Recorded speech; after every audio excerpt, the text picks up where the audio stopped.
Hello there, gang, and welcome to the first ever episode of the Model Behaviour Daily Bungle, where I bungle my way through all the nerdy news that you need to know about that is not action figure related. If you want the action figure news, don't you worry.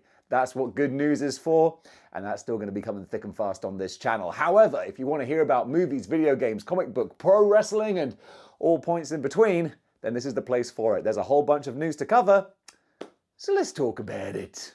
Now, here's some movie news for all you 90s comic book movie fans. What the hell am I... what am I talking about? You know what? I'm not going to edit this. Here's some movie news for all you 90s comic book movie fans. Jeez, I'm terrible. The Max. Who knows The Max? Who remembers The Max? The Max was a thing. It was a comic book in the early 90s, and then we got an MTV animated show. It's bizarre. That's what I'll say. It's set in a weird world where there's a creature that's like the Hulk who's called the Max, and he's got like a big hook thing, and he's also, his avatar is a homeless man in the real world, and it's, did I say it's bizarre? It's bizarre. And it's getting a film from Paramount, apparently starring Channing Tatum of G.I. Joe and pants-dropping, I was going to say Magic Mike. There you go. Wow. One of these days, I'm going to get the money for an auto cue. But today is not that day. Tomorrow doesn't look good either. But yeah, there you go. The Max. It got one series of an animated show on MTV. And the general public were like, nah, too weird for me. And honestly, I understand that. But I love experimental, bizarre stuff. I mean... hello, welcome to this channel. So, hey, that's in development right now. Is it gonna see the light of day? I don't know. But is it a slow news day? Yes, it is. So am I gonna talk about it? Well, here we are. With regards to the Godzilla -1 black and white edition that's gonna be hitting theaters pretty much now, the director has said that the black and white version, it's not just the case of them snapping their fingers and boom, just hitting the black and white button. They've actually color corrected each and every scene to give it not only an authentic kind of 1940s black and white. No, when was the first Godzilla movie made? It was post Second World War. It's 1950 something? I don't know. But they've done it to make it look like that. But they've also color corrected things to actually give it more of a three-dimensional field of depth, so that it actually looks arguably more three-dimensional than the color version. Because they're playing with a more limited color palette, they can make things stand out more. That's something that people don't really appreciate with black and white technology, is that if you don't just press the black and white button like you can do on, like you can do that on Instagram, press black and white. That's the most basic thing in the world. But if you actually color correct individual scenes and angles and dimensions, you can make something wholly new and different. And that's what they're doing with this, because I saw a little clip from it. And instantly, my rather appropriately lizard brain went, oh, that's not what I'm used to seeing. That's different. I don't like that, but I do like that. It's weird. I feel afraid. I want to buy a cinema ticket. So yeah, another reason to go see Godzilla -1. If you haven't seen it yet, what are you doing watching this video? It's a waste of time.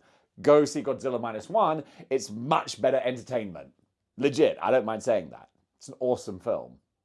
Vincent D'Onofrio, the shining light of the Netflix remnants of the MCU. At least that's what I consider him to be. I love Vincent D'Onofrio. I think his Kingpin's fantastic. Such a shame that he's been in a lot of mid-type stuff recently. But he's been doing the rounds in the interviews, basically saying that A, the Netflix shows have been made canon because Kingpin is going to be a big deal going forward, and B, I don't know why did A and B, it's not really relevant. But B, two, the reason he's going to be relevant is because they are going to be running with the story of Kingpin becoming the mayor of New York. So that means every street-level hero, from Spider-Man to Luke Cage and all points in between, are going to be dealing with and interacting with the Kingpin. Honestly, I'm fine with this. I wasn't a big fan of the Netflix shows, but there was good stuff in there. And Vincent D'Onofrio's Kingpin, he was just... oh man, he was a delight. He was just, the dude's captivating. He even played Thor once. Did you know that? I know some of you probably did, but if you didn't, go watch Adventures in Babysitting. Vincent D'Onofrio, jacked, blonde hair mullet, playing Thor. Crazy, you would never have thought it, but there you go. The dude's got range. So I'm really looking forward to seeing what else he does in the MCU. We got the Punisher show coming up at some point in the next year or so. That's going to be interesting. And a lot of people are coming at me saying, Dave, you said Disney are never going to do the Punisher again, and we're getting a Punisher show. Yeah, I know, but what I meant was that we're never going to get the Punisher with his classic skull logo, the Frank Castle 1990s. We ain't going to get that. In fact, apparently, this upcoming Punisher show is going to be like a commentary on the reasons why we aren't going to get that anymore, with the Punisher going after crooked cops who are utilizing his symbology for their own ends. I think that's kind of cool.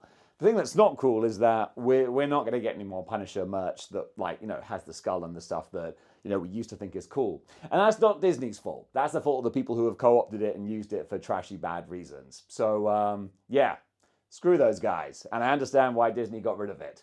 It is a shame, though, because the Punisher with his logo and the skull and all that stuff, well, that was freaking cool. But hey, I guess we can't have nice things. The DCEU might be over and done with now, but the hits keep on coming, because Shazam! Fury of the Gods has been nominated for no less than 4 Razzie Awards. Let me just read these off for you. It has been nominated for Worst Picture, Worst Actress for Dame Helen Mirren, which I feel is kind of mean, but then again, maybe Dame Helen Mirren was just phoning it in. Lord knows she's a phenomenal actress. Maybe this job was just a paycheck for her. And then also, Worst Supporting Actress in Lucy Liu. Of course, I can't comment. I haven't seen it. I don't think many people did. And then finally, Worst Screenplay. Honestly, this kind of feels like kicking someone when they're down, but the fact of the matter is, it's easier to kick people when they're down. They can't fight back. I don't know why more people don't try it. Rumour has it, yeah, we're just reporting on rumour and scuttlebutt here. Rumour has it that Hayden Christensen of Star Wars, Anakin Skywalker, Darth Vader prequel fame will be providing the voice of Shadow the Hedgehog in Sonic 3, the third Sonic movie. And honestly, that actually seems like a match made in cheesy heaven. Hayden Christensen, like, his performance in the prequels was awful, but I don't blame that on Hayden Christensen. I'm sure he's actually, excuse me, a little bit hiccupy. I'm sure he's actually a really good actor. I have no problem with that whatsoever. I think he just had bad direction. He was told, hey, act really stunted and stilted. And guess what? He did that. So I think that actually playing into that and playing the kind of edgelord character that Shadow the Hedgehog is, I think that's going to work great. Because he's kind of made a career out of being this kind of stoic, dark, brooding sort of character. So doing that for Shadow the Hedgehog, yes. Shadow has to be cringeworthy. Like, that's the whole point. If Shadow the Hedgehog in Sonic 3 is this character who's so edgelord, it's like, geez, you are trying too hard. That will make it brilliant. Because the Sonic movies, they're self-aware, and I love that. It's such a shame that Jim Carrey seems to have retired, because I'd love to see him come back and just complete the trilogy. If he doesn't, though, he gave us a good run. And Hayden Christensen as Sonic the Hedgehog, yes. I mentioned recently that IDW were wrapping up their Ninja Turtles comics with issue 150, and I said, don't worry, they're planning to come back with a bang. Well, they've already announced it. Teenage Mutant Ninja Turtles Alpha 1 is going to be released in June, followed up in July with the ongoing series. June is the little preview, it's a little 10-page, little smorgasbord taster of what's to come, and then we get the big relaunch in July. And honestly, I'm going to be on board for it. I've started reading the IDW series, so I got 150, well, at this point, about 145 issues to go. So hopefully I can get up to date. Well, it doesn't really matter if I get up to date, because it's a whole new story. And honestly, I'm down to clown with it. I love that Ninja Turtles can just keep on being reinvented, reinterpreted. And because the characters are so bizarre and wacky and off the wall, you're not just retelling the same old stories. It's the same archetypes, but then they can be doing wildly different things. I dig it. I love it. and I'm looking forward to this new one. So the new series is going to be written by Jason Aaron, and it's going to have artwork from some real fan favorites, and excuse me while I butcher some of these names: Raphael Albuquerque, Joel Jones, Cliff Chiang, and Chris Burnham. So each artist is going to be stepping in for their own individual issue that will feature one turtle. So they're kind of bringing them in one at a time, so each one gets their own spotlight issue. Again, it's a different approach. I'll take it. I'm looking forward to seeing what they do. I've got high hopes for this. Marvel Comics are touting the resurrection of Magneto. I didn't even know he was sick. That's a movie quote, isn't it? Doesn't matter. Regardless, I guess he died in the whole Fall of Krakoa thing where all the mutants got put into like a teleporter blender thing. I don't know. The X-Men comics suck. But don't get me wrong. I love the X-Men. I just think the current comics suck. But they're on their way to getting better. And as a start, they're starting to rebuild all the people who were pureed in the big Fall of the House of X storyline. So Magneto is being brought back. I think Storm is the one who's responsible for weaving various magic things to bring him back, because she's like, we need a certain mutant person. I assume she spoke like that. I grew up in the 90s. I watched the X-Men animated show. Therefore, that's how Storm sounds. So she's like, we need to resurrect Magneto, goddess of the wind. And hey, look, I'm all for that, because Magneto is still one of my favorite characters in comic books in general, X-Men or otherwise, regardless. And if they bring him back, I'm sure they could give like a little sideline like, hey, we've brought him back and he's younger, because that makes sense, because with the Marvel sliding timescale, he would be well over 100 years old by now. So just give a little... I mean, they have mentioned that a few times. Magneto in the past has been de-aged to a baby and then re-aged and stuff. So if anyone's wondering, like, how could he have been in the Second World War as a child and still, like, a vital human being? That's how. He's been de-aged a bajillion times. So I'm sure they'll mention that. Nonetheless, though, in April, I think it's in April, he gets resurrected again for the umpteenth time. Can we just stop with the resurrections? That's all I'm asking. Death is a joke in comics, I know that, but it's a real joke in the X-Men. So hopefully this will be the last of them for now. But I doubt it. Completely random bit of comic book news that only I would care about. Spider-Side is alive and well in the 616 modern Spider-Man comics. Spider-Side is like my favorite deep-cut Z-list character who was introduced in the Clone Saga as another clone of Peter Parker. And yeah, I just kind of just cottoned onto him because, like, that was one of the first Spider-Man things I saw. So I thought, oh, I like this guy. But he was killed off, and then he was brought back in a flashback miniseries and then killed off again. And then he's randomly popped up in Spine-Tingling Spider-Man, which apparently is really good. I've just started reading the first issue, and it opens with Spider-Man fighting Spider-Side. So I'm like, yeah, okay. The annoying thing is, though, that they've redesigned Spider-Side's costume, and they've taken it from being a unique-looking look to just Spider-Man with teeth. And it's like, well, no, because Doppelganger is Spider-Man with teeth. We've got that design. And then, we've even got bloody Wreck Rap, who is Spider-Man with teeth. So now we've got another Spider-Man with teeth. Like, no, go back to the old Spider-Side costume with the inverted spider colors. That looked much cooler. But in the meantime, I'm going to continue reading Spine-Tingling Spider-Man, because so far, I'm really digging this story. But, I mean, you know, still needs more Spider-Side. Dynamite Comics have released a preview of their upcoming Thundercats issue 1 with covers, or a cover, by Rob Liefeld. And say what you will about Rob Liefeld, and Lord knows I do, the Rob Liefeld cover's sold out. So the dude is doing something right. You can laugh and joke about his art style. You can make fun of his tiny feet. You can poke fun at his Captain America crazy costume thing that he did. But nonetheless, people still dig him. And I gotta say, when I see that Lion-O cover done by Rob Liefeld, I don't know. It's part of my 90s lizard brain that just sees Rob Liefeld artwork. And I'm like, Liefeld, 90s. I remember the 90s. That's when life was good. I'm only kidding. Actually, life's pretty freaking awesome right now. But still, there's a certain nostalgia that comes from Rob Liefeld. And this Thundercats series from Dynamite, you know what? I want to bet it's probably going to be a good time. Check it out. It's coming out soon. I think it's going to be good. Over in pro wrestling news, first of all, I said that very jovially. Let me just take it down. Take it way down because I'm dealing with someone's health and injuries and stuff. So, over in pro wrestling news, Seth Rollins has injured his knee. That sucks. In the run up to WrestleMania, Seth Rollins has had real bad luck when it comes to knees and WrestleMania.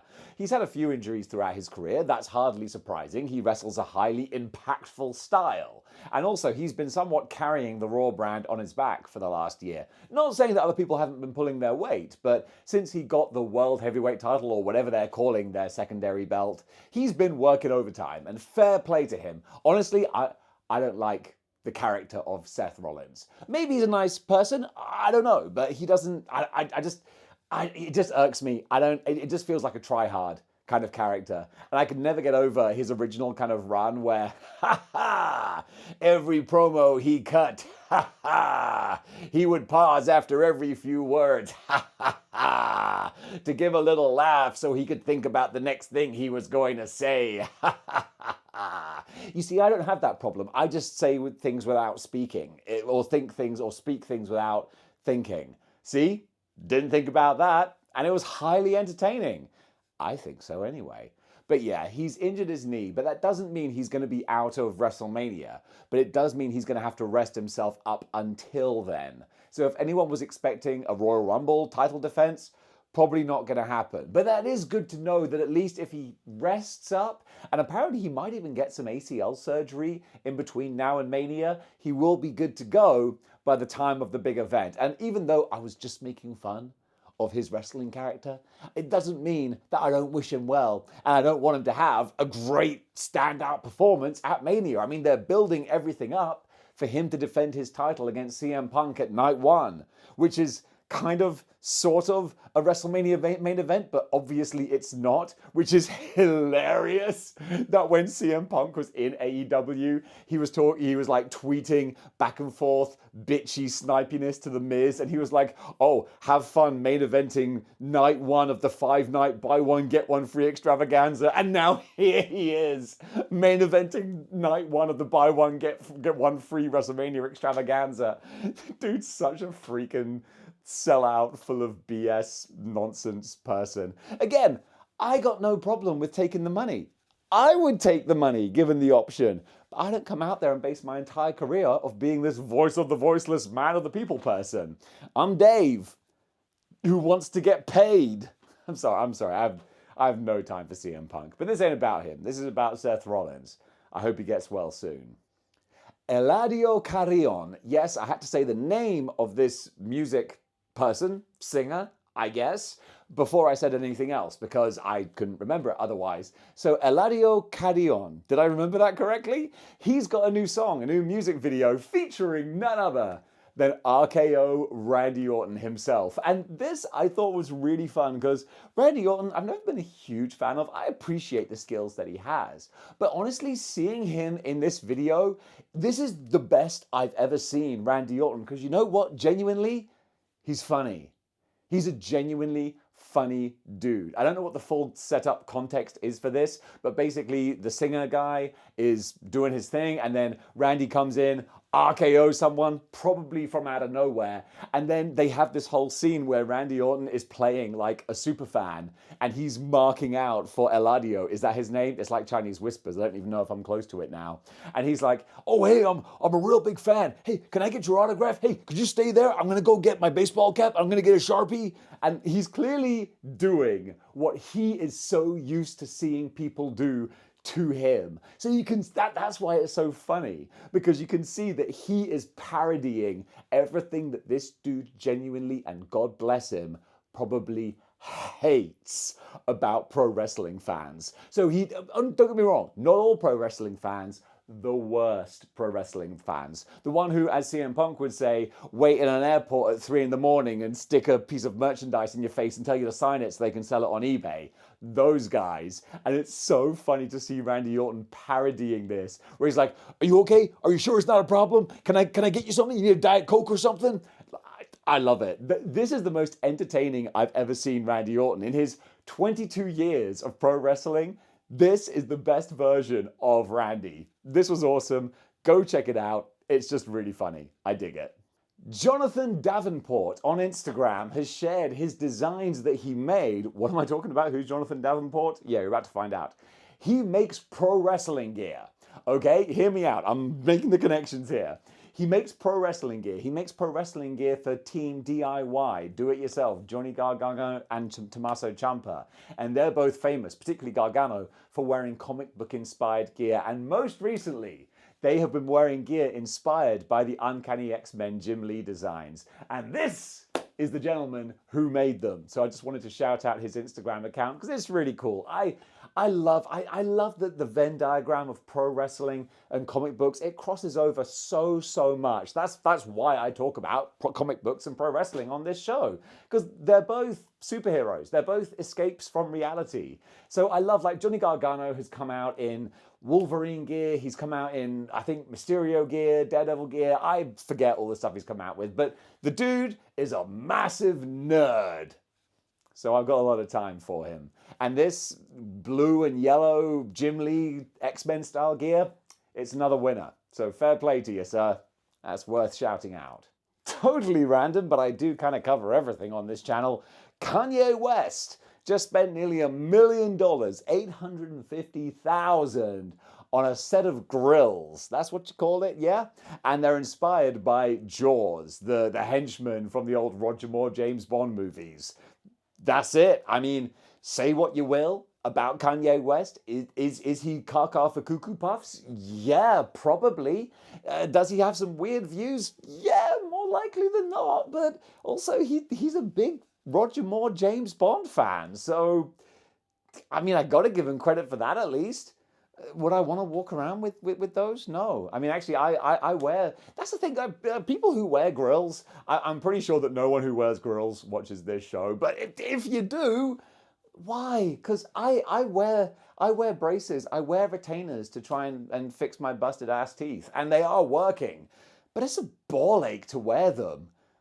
You wear grills by choice? No. Just show your teeth. I'm sure they look lovely.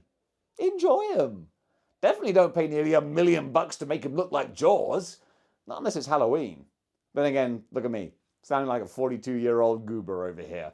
I guess I just don't know what's cool anymore. For the person who has everything, you can get them a steamed hams doormat. Good Lord, what is happening in there? Honestly, I mean, this is a tiny story. I've already spent too much time on it. I just love it. If I turned up to someone's house and they had a steamed hams doormat, I'd be like, I don't care if you're the aforementioned axe murderer. You're clearly one of my people. Totally random. I want to give a big shout out to Chase and Yoni. Who are these guys? I'll tell you who they are. They're just a couple of good brothers who were traveling through Japan, and they messaged me, Chase, from Alaska. There you go. My brain was saying Atlanta. No, not Atlanta. The other one. Alaska. It's difficult to get them right. They both start with the same letter. I mean, how am I supposed to differentiate between them? Chase from Alaska. You were traveling through Japan and you just messaged me on Instagram and said, hey, you're in Osaka, aren't you? Do you want to meet up and go on a toy hunt? I was like, you bet your ass I do. Because honestly, this has happened a few times. And every time, I love it, man. Someone hits me up and they're like, dude, I'm in Osaka. You seem like a cool person. Do you want to go for a little toy hunt? And I'm like, buy me a beer? And I'm there. And just between us, I'd go even if you didn't buy me a beer. And so far, after all these years, not one single person has turned out to be an axe murderer. So I'm batting 1,000 on this. And if any of you guys who I have met are axe murderers, you keep it to yourselves. So no harm, no foul. So Chase, dude, thanks so much for reaching out, and I hope you enjoy the rest of your trip. Honestly, that was just a good time, making great memories with good people. I love what I do, man. Model behavior. Genuinely. Changed my life. This is the best job in the world.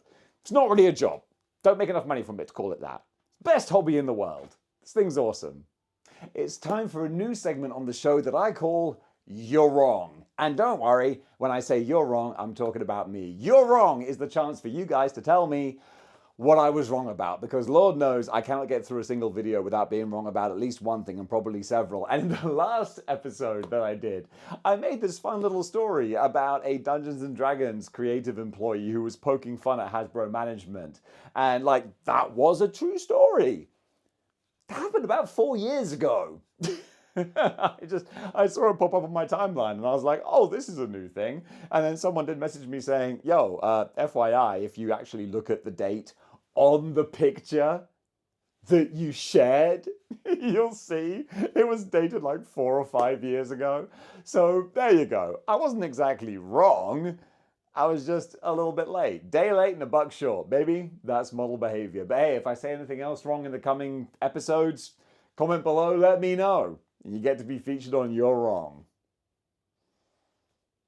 Now, this is a fun news concept, a new little segment I'm doing, which is the sort of call-in show where you get to be a part of the show. So every day, thereabouts, I do a live stream and I have a call-in section for channel members and Patreon supporters. And guess what? You get to actually be featured on Good News, because now I take those live stream conversations and I put them in at the end of this video. So this is the call-in section, and if you want to be a part of this, if you want to have your opinion heard, then you can do. Just go over to Patreon or the YouTube channel members section, join the club there, become a part of the model behavior community, and you can be a part of the live stream call-ins and be featured on Good News. And honestly, who wouldn't want that? This is just kind of a cool little example of people in our collective community being awesome. Yesterday on Good News, I shouted out the artist what's even the name? Levidu99. I mean, hey, look, you can't begrudge me for not remembering the name. It's kind of random, Levidu99. But this person does amazing artwork. And guess what? Not less than 24 hours after I gave this person a shout out, they just messaged me on Instagram saying, hey man, thanks for, saying some nice things about me. Dude, I freaking love this community. And what's great, what I love about covering so many different topics is that this community, bunny ears, means a freaking ton. It means action figure community, wrestling, comic books, movies, video games, weird random internet fraudsters who are pretending to be English gentlemen. It means everything. Although, that guy, don't message me, all right? I don't want to hear from you. I hear they serve good bread and water at Sing Sing, pal.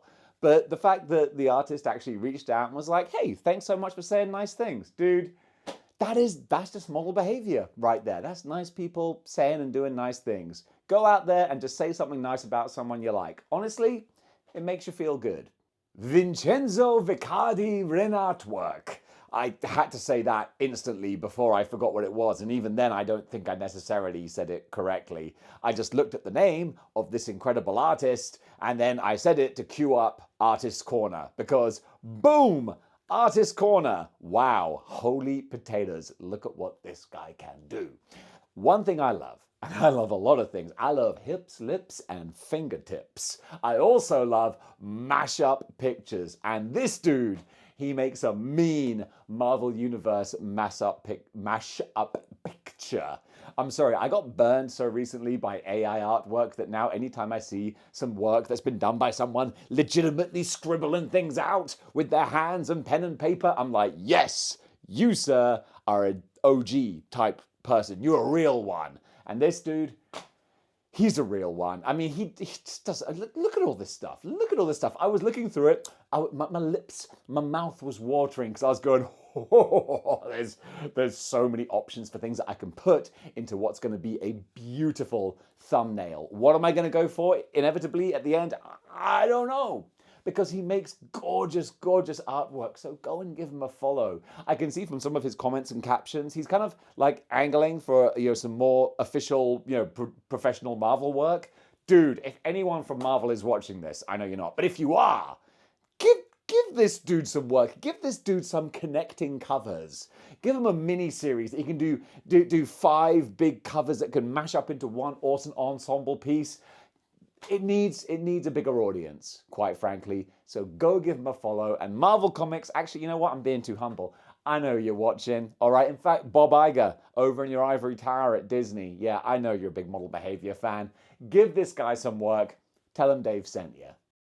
Over in Cosplay Corner, a huge shout out to Zandra Stacks. I mean, should I say anything else or just roll the pictures? I mean, I feel like I should say something to fill the time, but you know why I do this. This is just a cool excuse to look at crazy, beautiful cosplay models doing what they do best. And this lady, yeah, holy potatoes. She's doing a fantastic job. Her Harley Quinn stuff, because the thing is, especially with the Harley Quinn, I will justify this a little bit. Like her cheeky smile, her little eyes electrified with wholesome mischief, that embodies Harley Quinn right there. And also, you see in a couple of the pictures, the lady works out as well. She clearly goes to the gym. She's a little bit jacked. She's got a bit of a gun show going on there. So she embodies the superhero characters that she portrays. But that notwithstanding, or besides that, she just puts on crazy, beautiful cosplay. And you know what? It gives me something to talk about. It gives me something to show off. It gives me some really pretty pictures to put in the thumbnails. And I gotta bear in mind that every video I make for someone out there in internet land, it's the first time it's popping up on your timeline. And boom! You got this lady with her curves in all the right places, with her, what did I say before in this video? Hips, lips, and fingertips coming at you like Cleopatra. And you're like, you know what? I'm gonna click on that video, and then you get this ridiculous goober telling you about weird American con artists re-establishing themselves as noble knights, and you're like, what the hell did I click onto? I better subscribe to the Patreon to find out. Yeah, that's why I do what I do. But also, it's just fun to look at awesome cosplay artists. And that's what she is. So go give her a follow. And folks, that does it for the Model Behaviour Daily Bungle. I hope you kind of enjoy this format. It's going to be really interesting to see who just watches the toy shows and who's interested in the other stuff. Gives me an idea as to where I can dedicate my time more effectively. The thing is, I don't know about the toy industry. Everything that we hear, it's like, people are losing interest, this and that kind of thing. So I want to broaden my horizons, because I want to keep doing this channel, because honestly, this is my favorite thing in the world. I mean, like, besides people and animals. So I want this to be successful and keep on rolling. I don't want it to eventually kind of drift off and dwindle when people lose interest in action figures. No, whether you like it or not, Model Behaviour is sticking around, and we're going to talk about weird stuff if we have to, like American con men pretending to be British noblemen, because sometimes I need an outlet. And that's what this is. Welcome to my daily therapy sessions. Gang, I hope you enjoy this nonsense. If you do, like, share, subscribe, all that jazz, join the 6-1 clicks, and until next time, keep displaying model behaviour.